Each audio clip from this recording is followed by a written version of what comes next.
आज की वीडियो में हम दिल्ली सल्तनत के अगले वंश तुगलक वंश के बारे में बात करेंगे। इससे पहले हम गुलाम वंश और खिलजी वंश के बारे में पढ़ चुके हैं। तुगलक वंश जिसका शासनकाल 1320 से 1414 ईस्वी तक था, ये दिल्ली सल्तनत में राज करने वाला सबसे ज़्यादा वर्ष तक का राज करने वाला वंश है। इसने ऑलमोस्ट 94 ईयर्स तक शासन किया, 93-94 ईयर्स तक तुगलक डायनेस्टी जिसकी बात हम करने जा रहे हैं। तुगलक वंश का जो संस्थापक था वो था गयासुद्दीन तुगलक। गयासुद्दीन तुगलक ने खिलजी वंश की जो अंतिम शासक था खुसरो खां, उसकी हत्या करके तुगलक वंश की स्थापना की।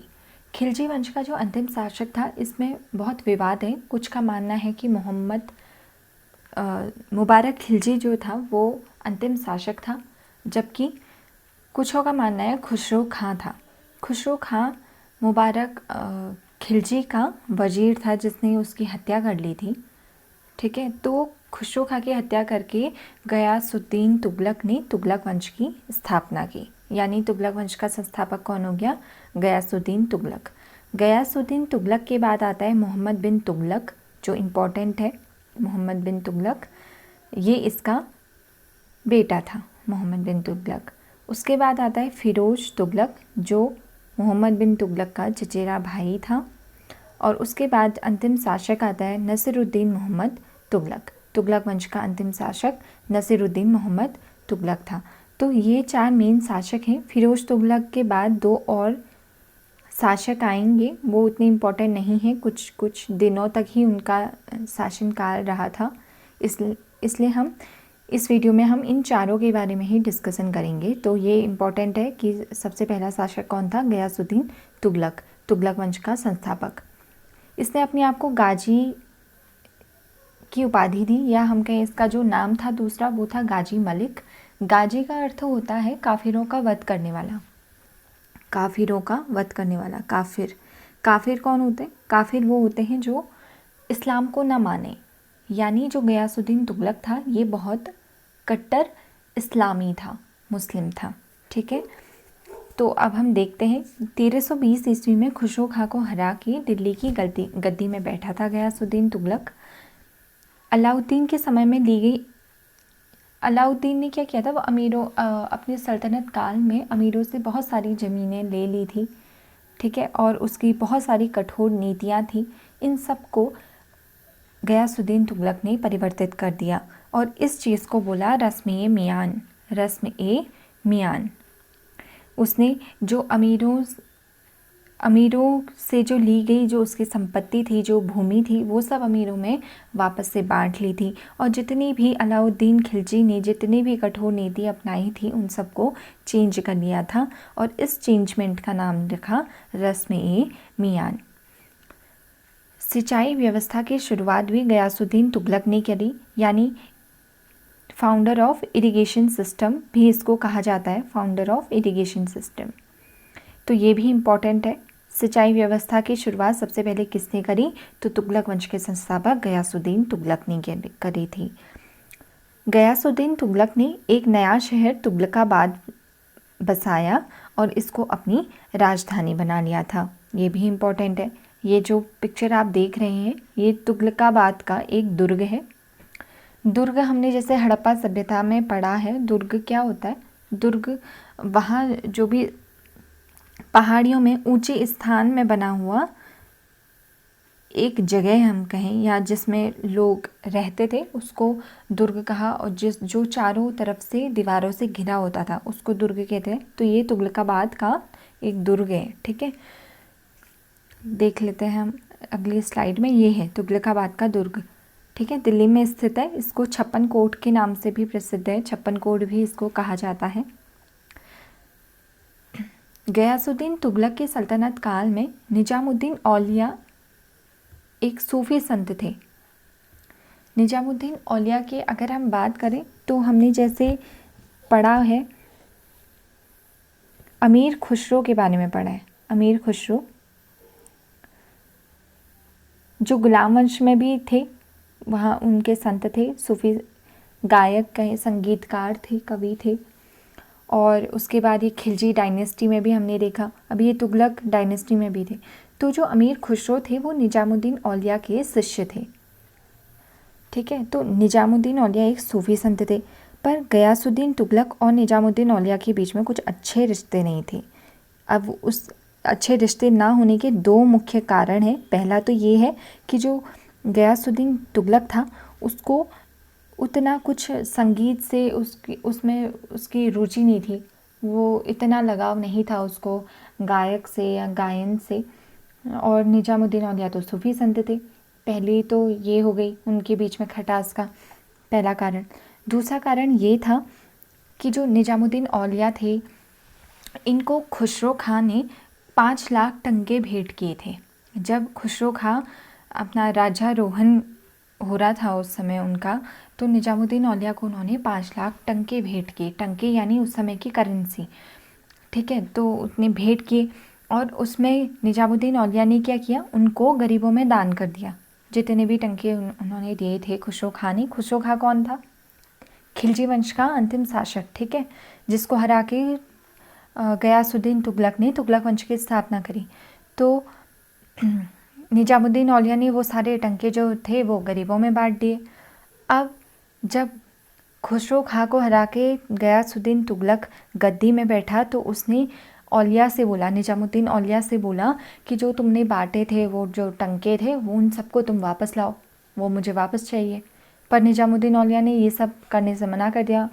क्यों मना किया? उसने कह दिया कि भाई वो तो जो थे वो तो सार्वजनिक कोष था, उसको तो मैंने गरीबों में बांट चुका हूँ और अब मैं वापस नहीं लूँगा। तो दूसरा खटास का मेन रीज़न ये था।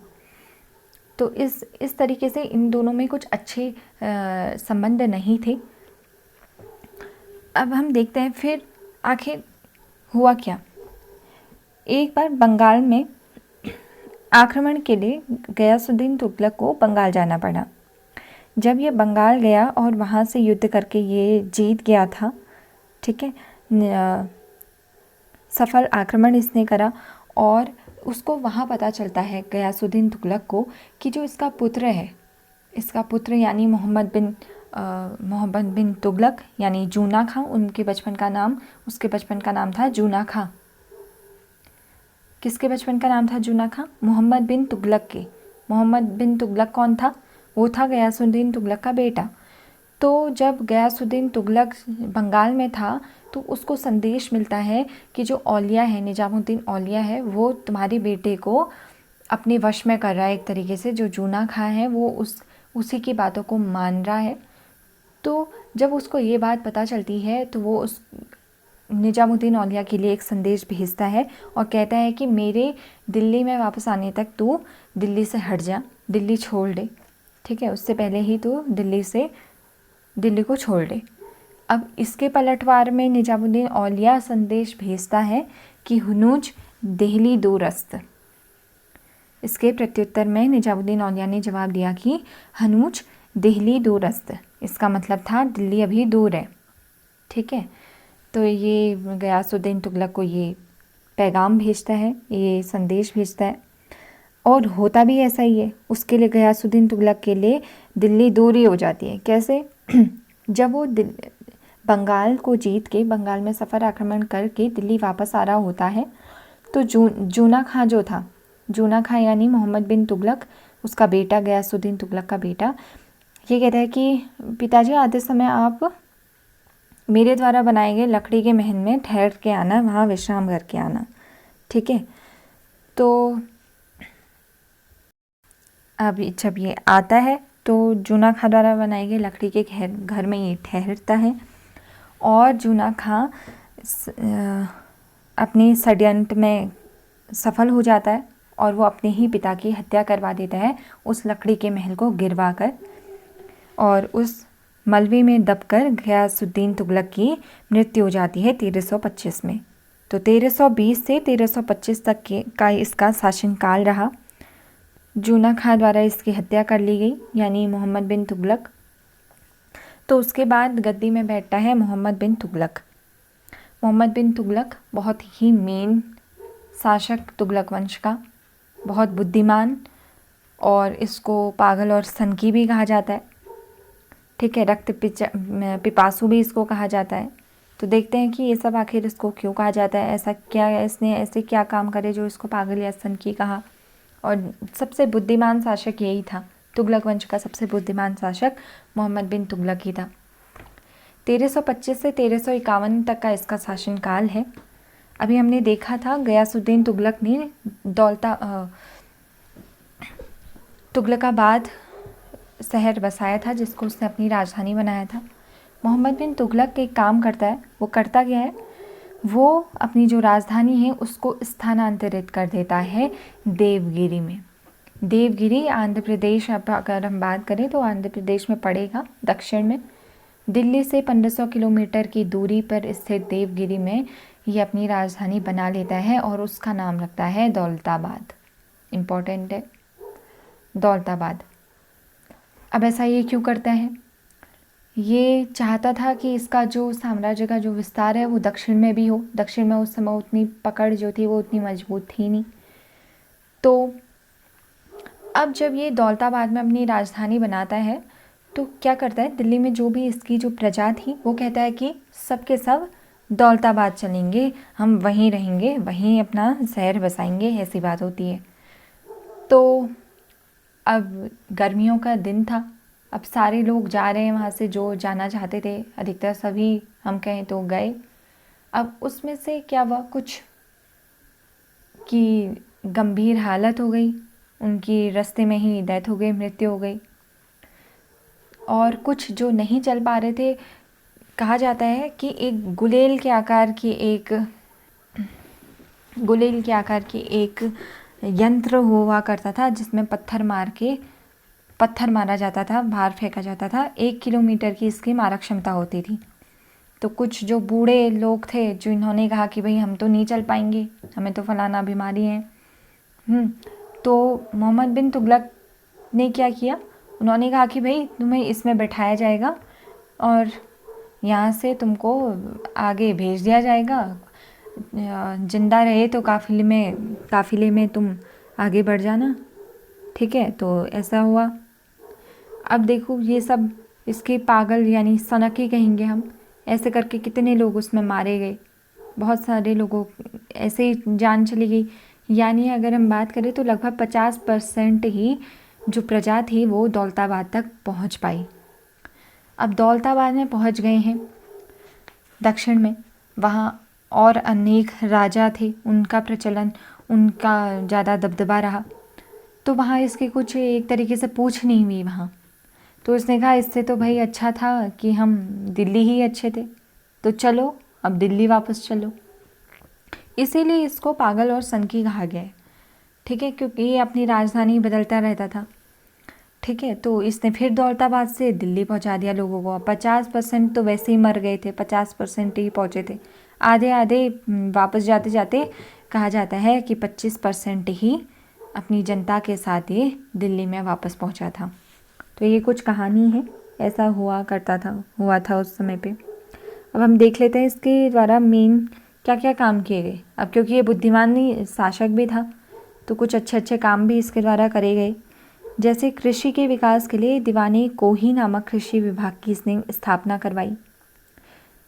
फिर एक बार ये चीन में भी गया, चीन के दौरे पर गया और वहाँ उसने देखा कि सिक्कों का प्रचलन है। वहाँ सांकेतिक मुद्रा के रूप में सिक्कों, तांबे और पीतल का प्रचलन है। तो वो यहाँ आके भी उसने सांकेतिक सिक्के चलवाए, तांबे और पीतल के। ये यहाँ पर हम देख पा रहे हैं, तांबे और पीतल के।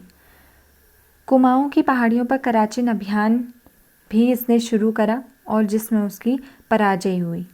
कहा जाता है कि जब इसने अपनी सेना वहाँ भेजी कुमाऊं की पहाड़ियों में, तो वहाँ कुछ ऐसा कुछ हुआ जिसमें उसकी सेना जो थी, उसके जितने भी सैनिक थे वो मारे गए। ये बहुत रहस्यमयी बात है कि वो किस तरीके से क्या हुआ, वो कोई वापस नहीं आ पाया। 4-5 लोग ही उसमें से वापस आ पाए थे। उन 4-5 लोगों को भी मोहम्मद बिन तुगलक ने क्या किया, मृत्युदंड दे दिया। तो ये इसके सनक यहाँ पर भी दिखाई देती है कि पहले तो उसके इतने ज़्यादा सैनिक, लगभग 50,000 के करीबन सैनिक का कुछ पता नहीं था कि हुआ क्या, वहाँ हार गए थे, पराजय हो गई थी। और उसके बाद जो 4-5 सैनिक जो वापस आए थे उसको इसने मृत्युदंड दे दिया। अब देखते हैं फिर और क्या क्या इसके शासनकाल में हुआ। तो मोहम्मद बिन तुगलक के शासनकाल में मोरक्को का एक यात्री इब्न बतूता भारत आया था 1333 ईस्वी में। बहुत इम्पोर्टेंट है ये। इब्न बतूता किसके शासनकाल में भारत में आया? तो वो था मोहम्मद बिन तुगलक के शासनकाल में।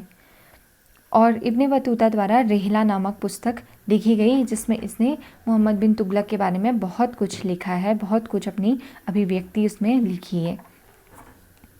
इब्न बतूता से मोहम्मद बिन तुगलक बहुत ज़्यादा प्रभावित था और इसने उसको दिल्ली का काजी नियुक्त कर लिया।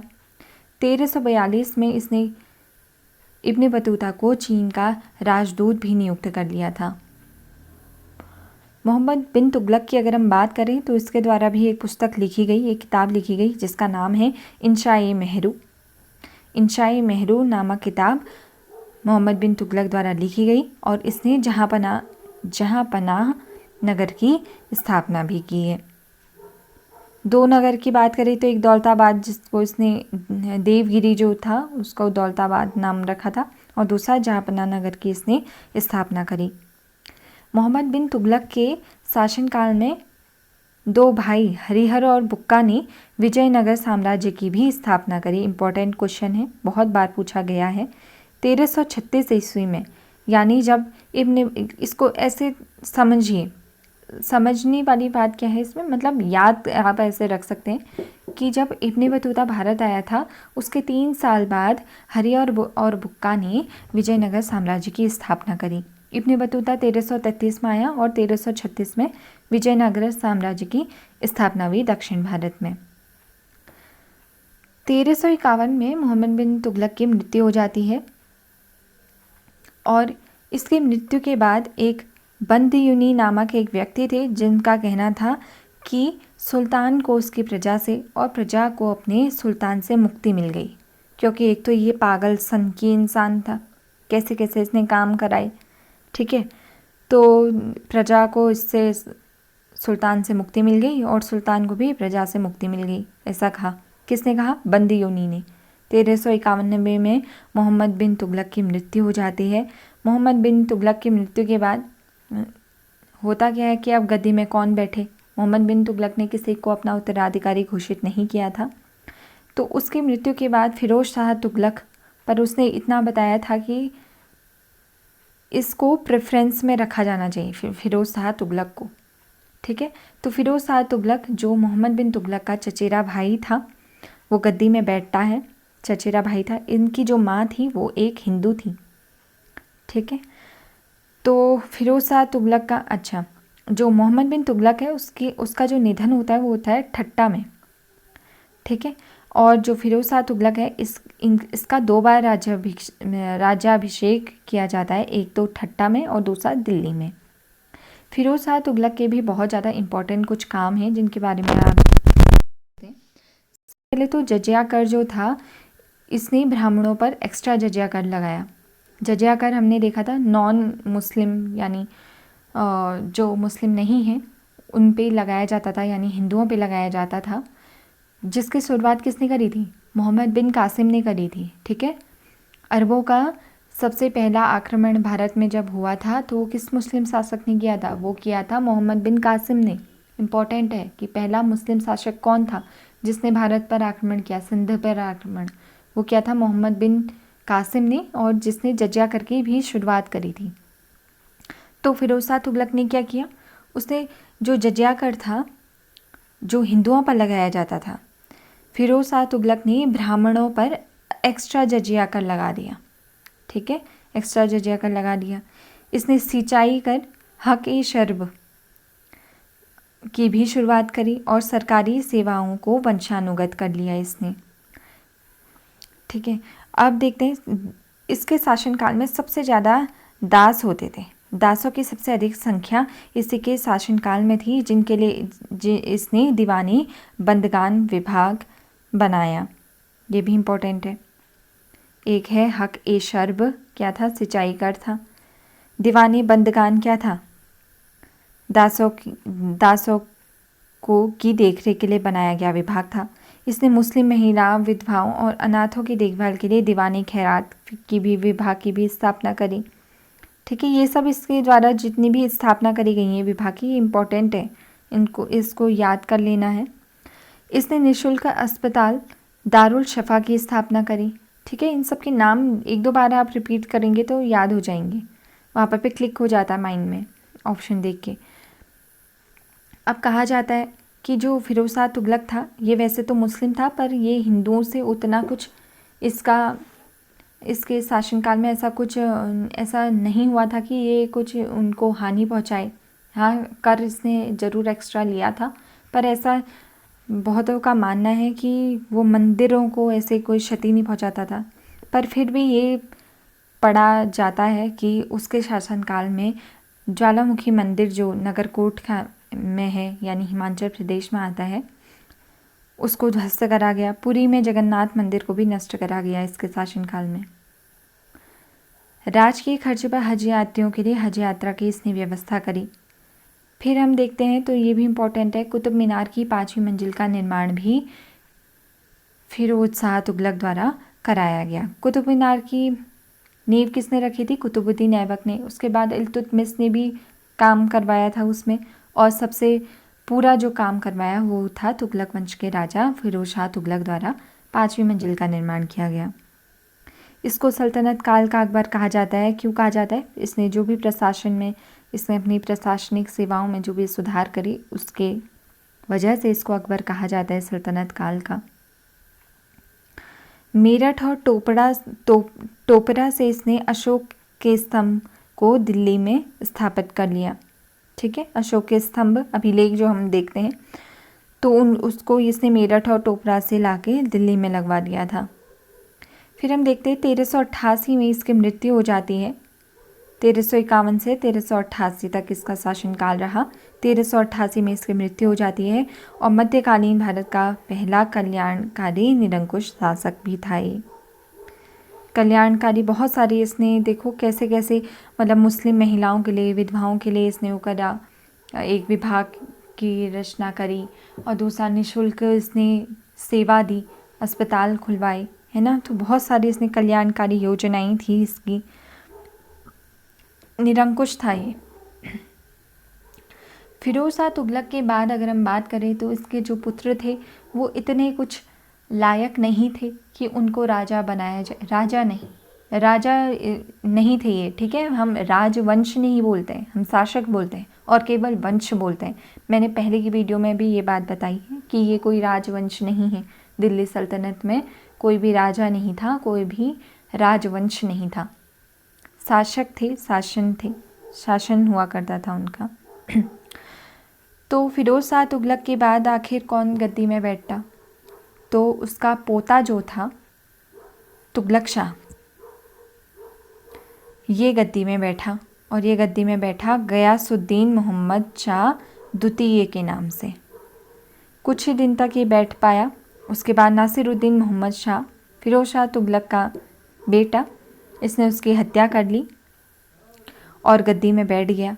इसकी हत्या करके नासिरुद्दीन महमूद शाह गद्दी में बैठा 1394 में, जो तुगलक वंश का अंतिम शासक था। अभी हमने देखा था स्टार्टिंग में नासिरुद्दीन महमूद शाह, नासिरुद्दीन मोहम्मद शाह नहीं था। ठीक है, महमूद शाह था। 1394 ईस्वी में गद्दी में बैठा।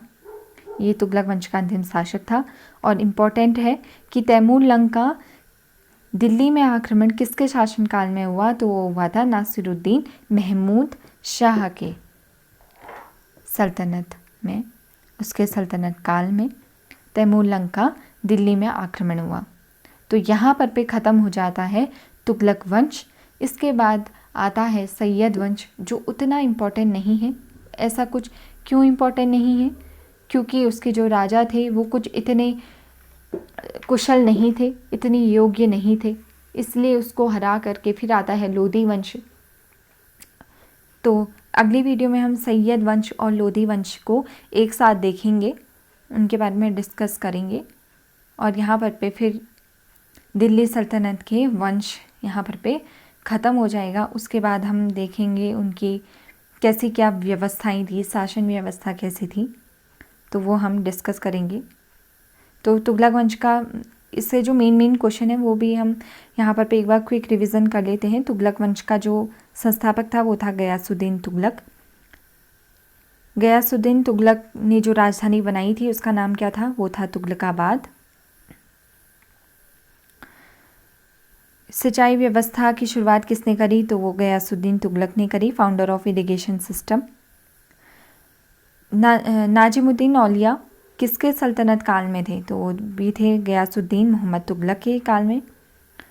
फिर आता है मोहम्मद बिन तुगलक ने राजधानी तुगलकाबाद से परिवर्तित करके कहाँ करी, तो वो करी थी दौलताबाद में। सबसे बुद्धिमानी शासक तुगलक वंश का कौन था, मोहम्मद बिन तुगलक था। और सबसे पहले तांबे और पीतल के सिक्के किसने चलवाई, वो भी मोहम्मद बिन तुगलक ने चलवाई। ठीक है, ये कुछ इसके मेन पॉइंट है। इब्ने बतूता किसके शासनकाल में भारत आया, मोहम्मद बिन तुगलक के आया था। हरिहर और बुक्का ने विजयनगर साम्राज्य की स्थापना किसके शासनकाल में करी, या विजयनगर साम्राज्य की स्थापना किसने करी, हरिहर और बुक्का ने मोहम्मद बिन तुगलक के शासनकाल में इसकी स्थापना करी। फिरोज शाह तुगलक के बारे में हो सकता है कि जजिया कर, ब्राह्मणों पर एक्स्ट्रा जजिया कर किसने लगवाया, और ये सब जितने भी इसके विभाग थे इन सब के नाम से भी ये क्वेश्चन पूछे जाते हैं। सल्तनत काल का अकबर किसको कहा जाता है, और कुतुब मीनार का जो निर्माण कार्य था उसको किसने पूरा करवाया, तो फिरोज शाह तुगलक ने करवाया। तो ये कुछ इसके मेन पॉइंट है एग्ज़ाम पॉइंट ऑफ व्यू से जो इम्पोर्टेंट है। यहाँ पे ख़त्म हो जाता है तुगलक वंश। तो अब हम नेक्स्ट वीडियो में आगे की पढ़ेंगे चीज़ें।